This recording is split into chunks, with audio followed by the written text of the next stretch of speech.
started.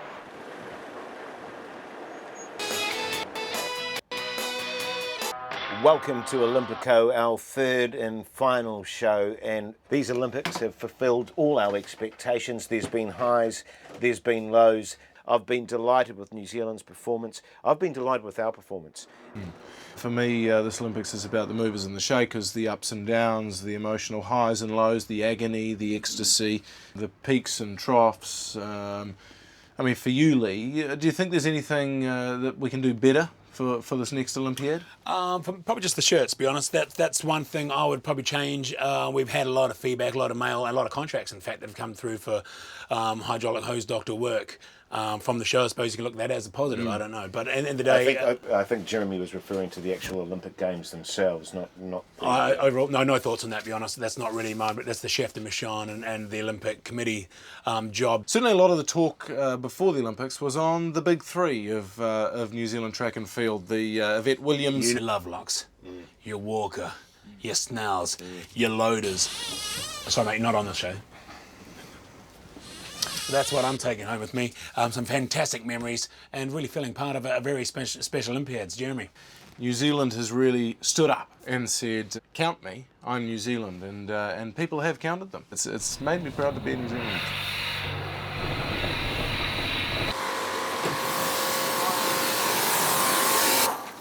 Just shut it down, Ken. Look, Graham, innit? Yep. Look, I don't know how much TV you've made, Graham, but we're shooting a studio show in there, okay? Okay. And quite frankly, having high-pressure jet wash spraying through the show isn't helping our show, if you know what I mean? Yeah. And the only reason we brought the van back a day early because we got a bit tight on the cash, okay? So there's still about 17 minutes of the show to go, and we really appreciate if you could, you know, I wouldn't come to your job and start jet washing on your job, would I? Well, I wouldn't. Your job is jet washing, so I probably would, but you know what I mean? Okay. You know, I'd just be helping you then, wouldn't I, if I was jet washing while you were jet washing?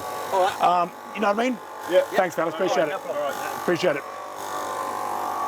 Makes sport what it is. It does. The fact is that there are people that stood up at this Olympiad who we never thought 3 weeks ago, when we were sitting at this particular table 3 weeks ago, we never thought those people were going to stand up. That's what makes the Olympics special. I caught up with Des O'Shea earlier this morning and had a bit of a chat. His perspective on the games. Let's take a look at that now. Perhaps no British broadcaster has had such a distinguished career as Des O'Shea. His award-winning career spanned 4 decades and he has covered 7 Olympic Games. His natural rapport with the TV audience and catchphrases now simply known as Desisms have endeared him to viewers and broadcasters alike. Few broadcasters can claim not to have been influenced by him in some way. And for me, an interview with him was a once-in-a-lifetime opportunity. For he is Des O'Shea. Des O'Shea, a complete honour. I can't think of any name more synonymous with legendary broadcasting through those years of the 70s and the 80s. Let's go back, 76 Montreal, 1980 Moscow, 84 Los Angeles, and of course your work on Beijing with BBC One and BBC Two and also ITV. A legendary broadcaster, you're back on the airwaves. How's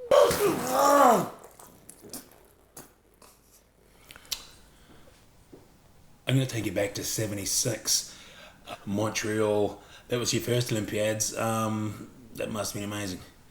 Absolutely. The best. Des O'Shea, of course, there in London. Hello and welcome back to Olympico. What an amazing 3 weeks it's been here at London, the 29th Olympiad. And Thank you, Jeremy. Let's do our little segment that we like to do on the show called Let's Talk Sport, Let's Talk Olympics. Table tennis, thoughts on that, Jeremy? this year there are some question marks that have been raised over table tennis. I know you've raised some question marks. You've also raised a few question marks. It's got to be a spectator sport. Many people are arguing it is too fast. People cannot keep up with what's going on. It needs zhuzhing up. Let's slow the game down. You know, let's make it more viewer friendly so we can see what the hell's going on there. There's a number of ways we can do this. We've done some research here at Olympico. We've looked at the game itself, the rules, how they can be changed. I think you can see the bats, how the bats perform with the balls, that performance. And what we found out, it all comes down to the surface at the end of the day. So this is what we've come up with. I think we've got a clip here. Well, yes, indeed, the grass surface table tennis table, as you can see, a prototype. But this, of course, You're bringing the magic of Wimbledon, the traditions of Wimbledon into any tournament here, be it here in London in the Olympics or any world-class tournament. I know that the Asians do tend to be dominating the sport of table tennis with their fast twitch muscles, etc., and reflexes. But what I do say, this is a great leveler. The grass surface brings in your more traditional, your Caucasians, your Eskimos, any type of people can play on this surface and still be competitive. And of course it'll come with a roller to sort of flatten it out. And remember, when this dries out, it will be a faster surface. And that comes down to the greenskeeper, just how fast you're going to end up playing. So back to you guys in the studio. Hello and welcome back to Olympico, and welcome to our viewers from Palmerston North and Dunedin. Everybody knows that around about this time there's a lot of Olympic related events going on, and none more important than a black tie function which is occurring downtown at the moment. Absolutely, Jeremy, and it's the veritable who's who of the New Zealand Olympic team. And of course, Olympico's got their man on the spot. Lee, how's it going there, Lee? Yes, thanks, Jace. Here we are at an exclusive event here in London. We'll try and have a chat to some big names shortly, but until then, it's back to you, Jace. Well, thanks for that, Lee, and that's the joy of live television, isn't it? You don't always get what you want, and we'll just try Lee again. Lee, any luck now? Look, I think I told you, Jace, would come back to me when I had someone. At this stage, we don't have one. Clearly, you can see that. So, thanks, mate. Back to you again. Right, well, thanks for that, Lee. We actually have booked the airtime for this live link, so to be honest, we're really just going through the motions here at the moment. And yes, I can appreciate you are going through the motions there, Jason, but so am I down here. So it really would be easier if you stopped throwing back to me as well. It's kind of a hospital pass at the moment in the media sense. Certainly, I know that, Jeremy, you've been to a few of these events. They're a lot of fun, aren't they? They are a lot of fun, and often you find you will get a drunk person. Always. You will get a non-drunk person, you'll get a person who doesn't drink, and you'll get a person who drinks a lot. And you get a wide range of people at those events, don't you? Well, and just on that note, you take 100 drinkers and 10 of them will be problem drinkers. So, there's a real potential there for all sorts of chaos, and you get a room of 300, that's 30, isn't it? That's a lot of people. So. Sorry, Jeremy, I think I'm getting so... Lee, we'll go back to you now. How are you teed up at this point? Well, Jace, yes, thank God you have come back to me. I'm here with a man that needs no introduction once again at this function we're at here in London. Yourself, a particular personal favourite Olympic memory? Favourite one would be when I was a kid. John Walker's win was pretty inspirational for me. I was a little kid and watched it on TV, and I thought, yeah, that looks pretty cool. I might give that a shot. Obviously, you're a competitor, but what it is about the Olympics that is so special? That's a good question, Lee. Good question. It must be the once every 4 years. Sorry, Lee, can I just interrupt you there for a second? It's time to go to the live medal table. Can we just have a look at the results there? Yeah, just hold a couple of minutes on the table, thanks. Yep. And I think the atmosphere of that Olympic bubble with all those sports competing on a stage for a title of being an Olympic champion I think it just takes it up a whole nother notch. So certainly does. I might just interrupt you there, Hamish, and we're just going to check that medal table.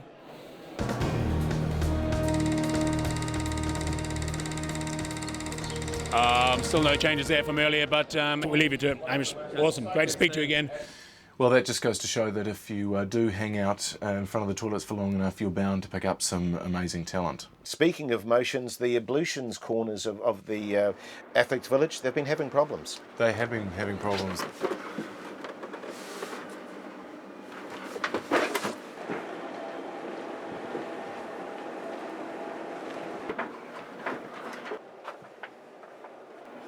It's an antiquated sewage system in London. I think a lot of people get that.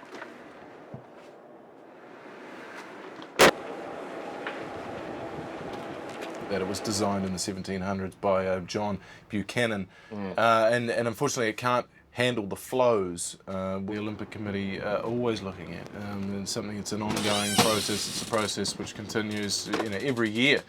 I know that possibly for Rio. Whether or not that happens is yet to be seen.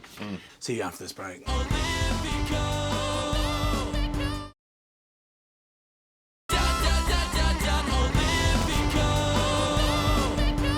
Just joining us, welcome to Olympico. Final show, unfortunately, at these Olympiads at least. Let's check out some footage. I caught up some athletes during the week. Take a look at this.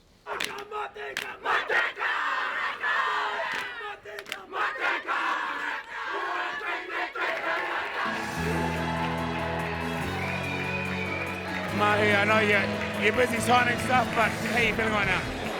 Yeah, pretty amazing. Walking in here and getting this sort of reception, it makes all that hard work worthwhile. I mean, it's been 4 years of hard toil, but we were just really worried we would trip up at the last hurdle, so just relief that we didn't. Sometimes you just try to block out the pain you think of anything, and I know even in the end of that race, all I was doing is counting 1 to 10. About 10 strokes from my line, I was just thinking, just don't fuck up. Yeah, it's been awesome. I mean, I love the village. Team New Zealand has been fantastic, very supportive.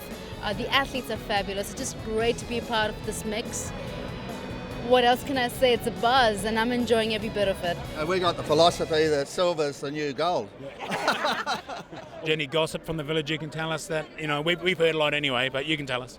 No gossip, everything's good, nothing too bad at the moment, apart from the Kiwi house being on fire. Yeah, well, that wasn't our fault. We weren't there then. We knew what we wanted to do, and it was just keeping that patience and just waiting for our moment. And you probably only get that moment once in a lifetime, and we both knew we had to take it. And you know, and this is what we all get. Yeah, you couldn't ask for much more. Have you caught any of New Zealand's action?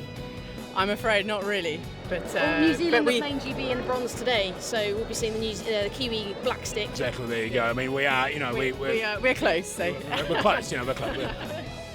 You enjoying London? Yes, I like London. Enjoyed the Olympics? Not really. Yes, I'm happy. See you later on. Good night. Good night. I guess we showed the good old Kiwi grit and determination and attitude to get to where we were, and that's what every New Zealander is all about. And hey, you know, this shows it. It's just so great to finally get this.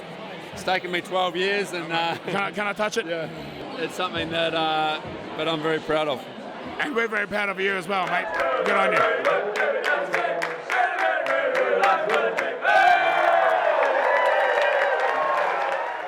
I didn't see you there. Welcome back. Jace, welcome back to you, and of course Jeremy to you, and you, Pat Clark, down from Birmingham for the show. Great to have you here. And what a fine guest you're turning out to be. Jeremy, I want to bring you in on this. There's been a lot of talk, well, there is every Olympiad. Drugs, that kind of stuff.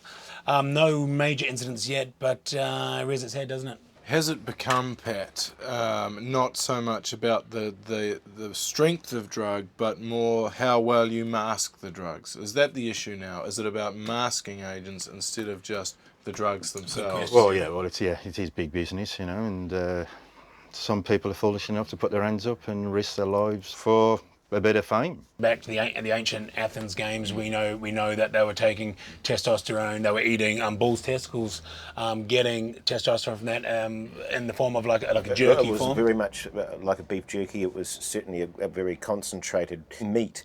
And as Jeremy pointed out too, they went through the whole masking process too. It was very difficult to eat a full bull's testicle before a race. It was very obvious. At the start line, they're going to see that, aren't they? Exactly. So we were talking, they started to focus on your hamster, on your squirrel. Or your smaller, your rodent testicles. Yeah, more rodent, which was a higher concentration of testosterone and looked very much like a blackberry. Better for cooking too, really. I mean, like that sort of, you can sort of whip it through a pilaf or maybe a sort risotto. of a... I think you find what they tended to do is they ground them down and then they tended to apply it as a stock to a casserole or some or kind make a of... jus out of it, maybe. A hot pot sort of situation. So gravy. Yeah. Very hard to detect then, isn't it? I mean, especially in those days, they wouldn't have had... I mean, how do you detect testosterone in a gravy pat? I mean, how can you... Or in a stroganoff or you know... Someone's putting it on their mashed potatoes, you're not going to stop and say, hey, you're a drug cheat. No. Yeah. You just think they're carbo loading because they're having potato without carbs, eh? Oh, I can't believe what I'm hearing, so I can't really believe I can answer that. No, you're really here just for a modern perspective, Pat. We'll look after the ancient analysis if we can.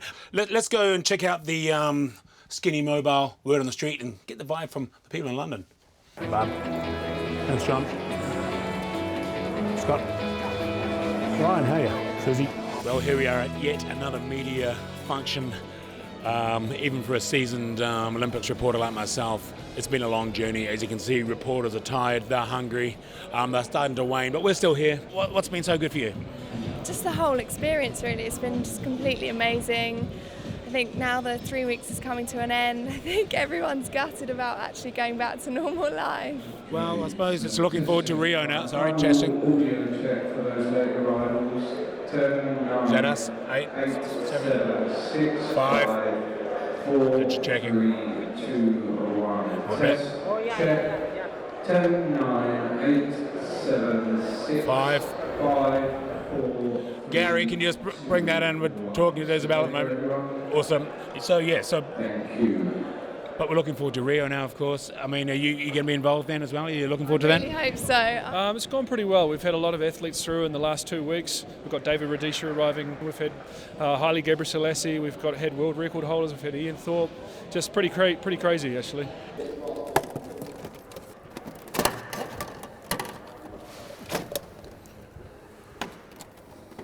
You know, as journalists, we do the whole almost close to 12-hour days, and you sleep for like 3 hours. And that is, yes, at this point of the competition, you're crashing. What sort of hour days were you doing?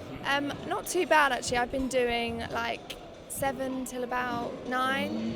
7 in the morning to 9 in the morning? Or sometimes like 8 or 2 hours a day? Sorry, no, 9. 7 in the morning till 9 at night. Okay, that's back. We've been doing similar. We've been doing some days 7 in the morning till 9 in the morning, and then we'll go away, and then we'll come back the next day from 9, 7 or 6 days a week. 4 or 5, 24/7 sometimes. So I haven't had a day off yet. with Olympico, we've tried to bring you more than just sport. We've brought you the culture and history and a bit of the flavour of the games too. Right behind me, you can see Westminster Abbey. Over there, Big Ben, of course. And to my right, you're left at Buckingham Palace, all packed in within a 2 or 3 mile radius. Really quite amazing. No, Buckingham Palace here. You lost me now. Hold on. So hold on. Let's go through them again. You got Westminster, Trafalgar, Buckingham, Square, Big Ben. Piccadilly, Big Ben, Westminster, Big Ben. The same thing. Big Ben, Westminster. Yeah, okay. it's the same. It's the same thing. It's the Okay. same. Really should have names on a lot of these things. When you're dealing with sort of professionals like myself, I mean, it must be easier because we know the drill. Any rubbish? Thanks, man.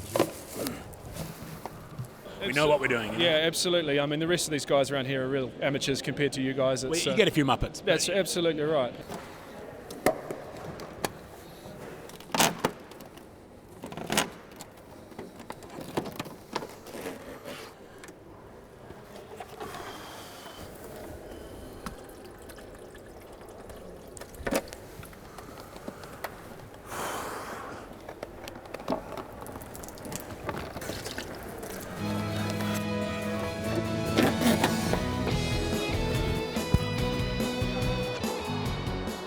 Research has come out that homosexuality levels are higher in the village than, say, in your normal community or your normal sort of country village. And the suggestion is athletes that are at the absolute peak physical performance are more inclined to homosexuality.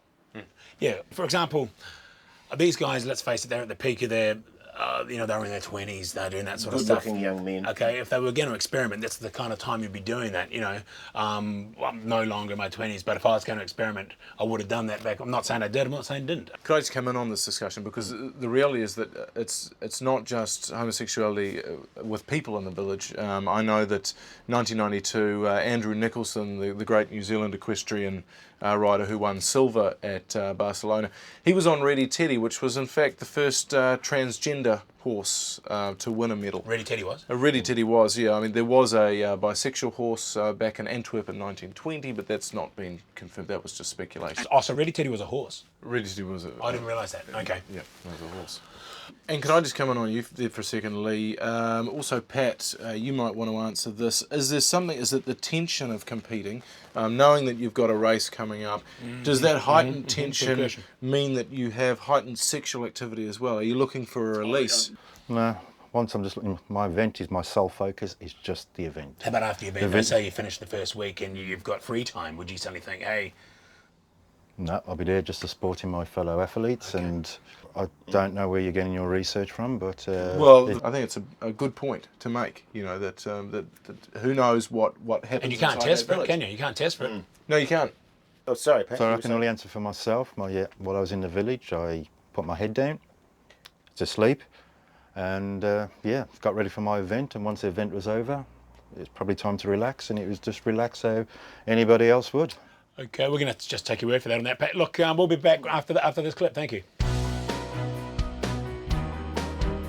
For me, definitely John Walker, 1976, Montreal, the 1500, the glamour event of the middle distance, holding it back, and then coming home strong. And I think that's a day that I feel that I became a New Zealander.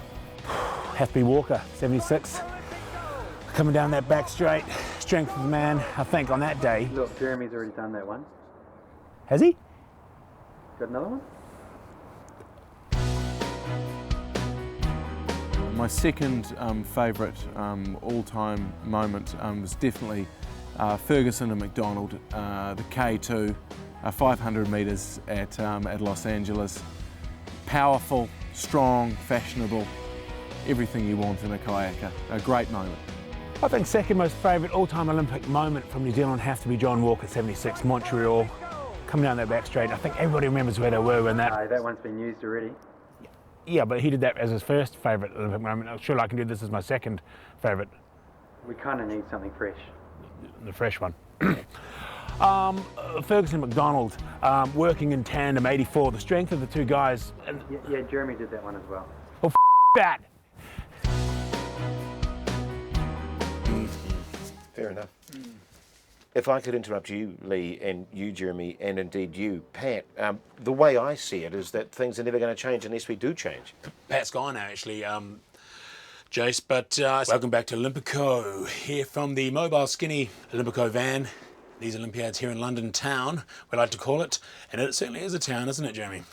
It's more than a town, Lee. For me, it's a large city. It's one of the great cities of the world, actually. You've got London, you've got New York, your Rome's, got Sydney. You got your Beijing's and Shanghai's probably Delhi. coming in there. They certainly don't have the history, though, do they, of your Londons, of your Paris? Yeah, okay, if you're going to go history, let's go your big threes there. I mean, you're going to have your Rome's, New York, your Paris, Greece, one of the great cities. Well, it's a modern Rome. Greece is more a country, of course, but like, Portugal. In that kind of sense. You've got your big Asian cities, where you've got Tokyo, you've got Beijing, as you said, you've got Shanghai.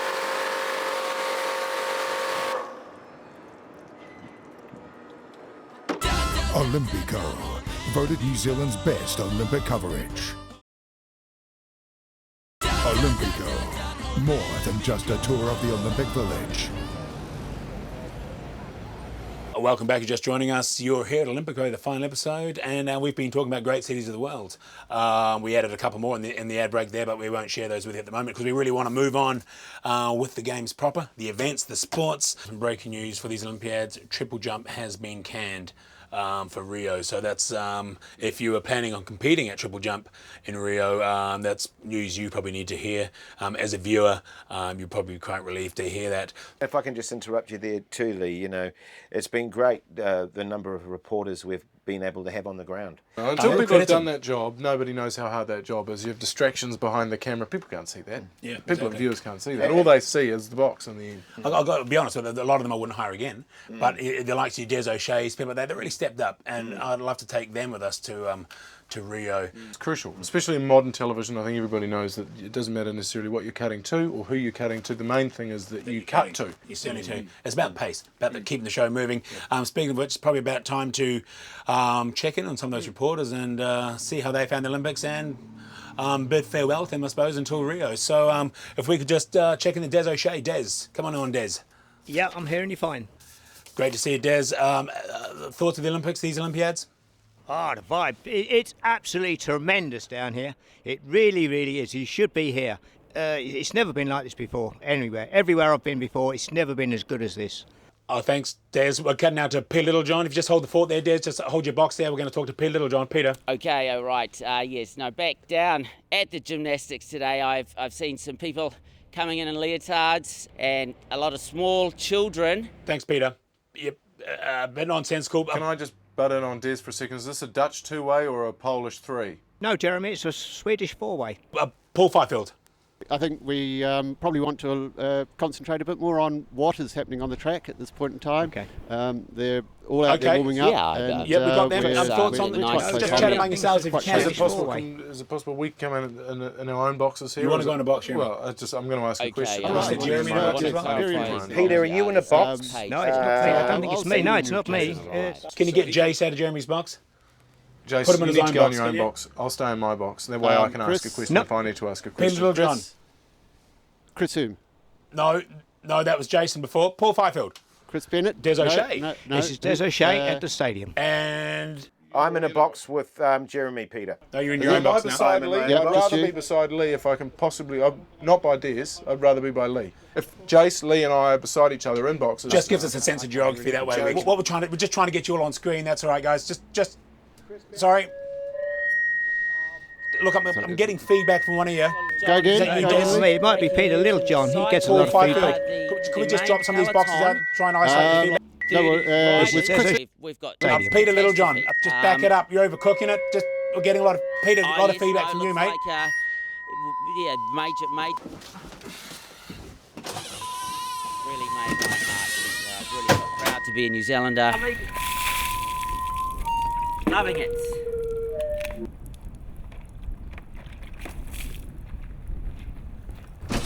Peter Littlejohn.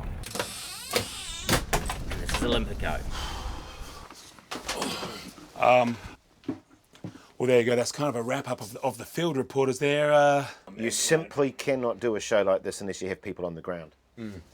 Yeah, nicely put, Jace. Said it once, I've said it 1,000 times, what Olympics these have been, but I'm the type of person that likes to look forward. I'm a sort of a glasses half full kind of guy, you know what I mean? There's an old saying that goes, it's all very well having a glass half full kind of attitude, but if that glass is full of shit, it's a glass half full of shit, if you know what I mean. Just something my grandfather used to say. But look, I've got to be honest with you, it's been a bit of a mission getting this show together. We started this about a year and a half ago, if you include getting all the equipment over here. As you well know, we had a few issues with that. A lot of it went down with Arena. A lot of the camera gear and all that sort of stuff. God knows what it was doing going to Tauranga anyway, to be honest. But you kind of live and learn. Is it time now to turn our attention to Rio 2000, to the 30... For the next Olympiads. We have been preparing for Rio, and what an exciting opportunity that's going to be. And I've been scouting some locations there. It's certainly going to be visually spectacular, isn't it? We got some footage of that?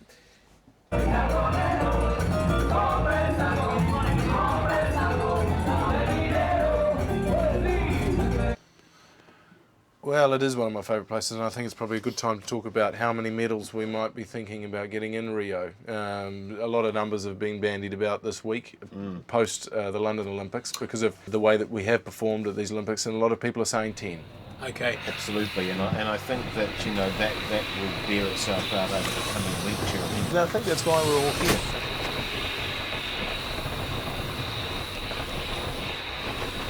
What's going to happen? That's what we like about sport. Unpredictability. Unpredictability, the drama, and the tears and the triumph. For sure. For sure. It makes sport what it is. It does.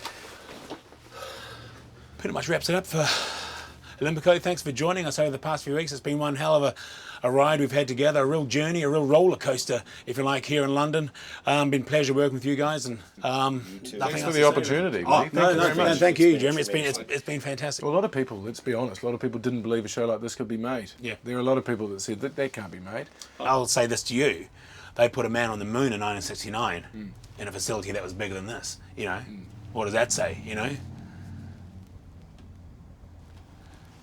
You know, one thing you can always take out of Olympics, one thing that's guaranteed, is emotion. Tears of joy, tears of sadness, tears of relief. And sometimes that's really captured in a song. We've commissioned someone to come up with a song for the Rio Games, which we'll be at. Matt Mulholland, he's put together an emotional piece. So there you have it.